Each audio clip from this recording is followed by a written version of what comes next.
Meditations for every day in the year by Bishop Richard Challoner. On the second Monday in Lent, on the necessity of prayer. Consider first that all Christians are indispensably obliged to pray, because it is an homage and worship we owe to God. He is our first beginning and our last end. He is the inexhaustible source of all our good.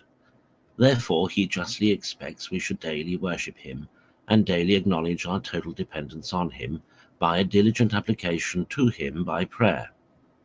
We are all bound by our creation and redemption frequently to present ourselves before the throne of God with acts of adoration, praise, and thanksgiving. We are all bound to honor him by frequent acts of faith, hope, and love. And it is in prayer and by prayer we perform these duties. They are all neglected if prayer be neglected. It was appointed in the divine law that twice every day, vis-a-vis, morning and evening, an unspotted lamb should be offered in sacrifice in the temple of God, as a daily worship he expected from his people. And shall not the children of the new law be equally obliged, twice a day at least, to offer up their homage of prayer in the temple of their hearts?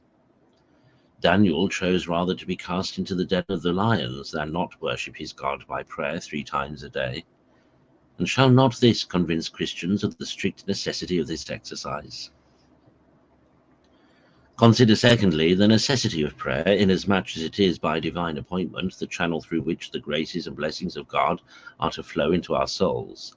We can do nothing towards our salvation without the grace of God, but with his grace we can do all things. Now prayer is the great means of procuring and obtaining this all-necessary grace. Ask and you shall receive, seek and you shall find, knock and it shall be opened to you. Oh, how often is this repeated and inculcated in Holy Writ! How much are we there pressed to be earnest and fervent in prayer? Does our God then stand in need of our prayers? No, certainly. He stands not in need of us, but we continually stand in need of him. And therefore, out of love to us, he is so often pressing us to pray, because he sees that without frequent and fervent prayer, we must be forever miserable. Blessed be his name for this, his infinite charity. Consider thirdly the necessity of prayer from the warfare in which we are engaged the whole time of our mortal pilgrimage with 3 most desperate enemies, the world, the flesh, and the devil.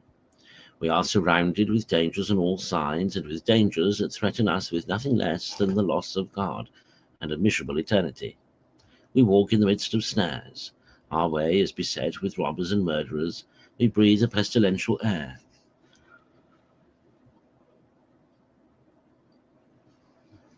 We live in a world that is very wicked.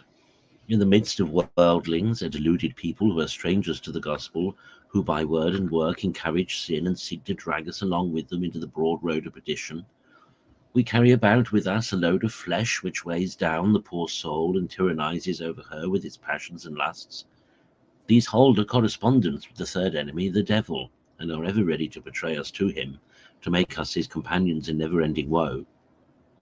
We have whole legions of his wicked angels to fight against, crafty and malicious spirits bent upon sparing no pains to destroy us. And what shall we do? Or what can we do to escape all these dangers and overcome all these enemies? We must watch and pray, and God will watch over us and give us the victory over them all. Prayer will engage God on our side, and all our enemies shall fall before us. For if God is with us, it is no matter who is against us.